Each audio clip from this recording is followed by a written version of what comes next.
નમસ્કાર દર્શક મિત્રો, આપનું સ્વાગત છે બ્રેકિંગ ન્યૂઝમાં. આપ જોઈ રહ્યા છો ગુજરાત ન્યૂઝ 24. સમાચાર પાટણથી. ધાર્મિક સમાચાર.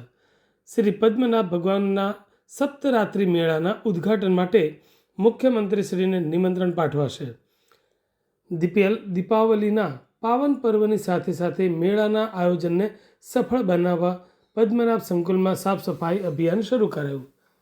પાટણ પ્રજાપતિ સમાજના ઈષ્ટદેવ ભગવાન શ્રી પદ્મનાભજીના તારીખ 3 નવેમ્બરથી તારીખ 9 નવેમ્બર દરમિયાન આયોજિત સપ્તરાત્રિ રેવડિયા મેળા અને દીપાવલીના પાવન પર્વને લઈને શ્રી પદ્મનાભ વાડી સંકુલની શ્રી પદ્મનાભ વાડી ટ્રસ્ટ પરિવાર અને પદ્મનાભ મંદિર સેવા સમિતિ દ્વારા સફાઈ અભિયાન કામગીરી સાથે તડામાર તૈયારીઓ શરૂ કરવામાં આવી છે.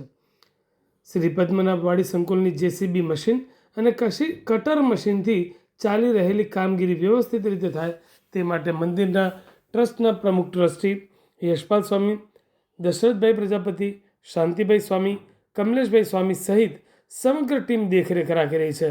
પાટણ પ્રજાપતિ સમાજના ઈષ્ટદેવ ભગવાન શ્રી પદ્મનાભજીના રેવડિયા મેળા તરીકે જગ વિખ્યાત આ સપ્તરાત્રિ મેળામાં ચાલુ વર્ષે ગુજરાતના મુખ્યમંત્રી મેળાનું ઉદ્ઘાટન માટે પધારે તે માટે આગામી દિવસોમાં શ્રી પદ્મનાભ ભગવાનવાડી ટ્રસ્ટના ટ્રસ્ટીગણ સહિત શ્રી પદ્મનાભ મંદિર સેવા સમિતિના સભ્યો મુખ્યમંત્રીનો સમય મેળવી ગાંધીનગર ખાતે આમંત્રણ આપવા માટે જવાના હોવાનું પણ શ્રી પદ્મનાભ ભગવાનવાડી ટ્રસ્ટના ટ્રસ્ટીગણ સહિત સેવા સમિતિના સભ્યોએ જણાવ્યું હતું. શ્રી પદ્મનાભ વાડી ટ્રસ્ટ પરિવાર અને શ્રી પદ્મનાભ મંદિર સેવા સમિતિ દ્વારા હાલમાં ચાલી રહેલા સાફ સફાઈ અભિયાન સહિત કામગીરીને પાટણની પ્રજાપતિ સમાજ સહિત શ્રી પદ્મનાભ વાડી ભગવાનના સેવકો સરાહનીય લેખાવી રહ્યા છે.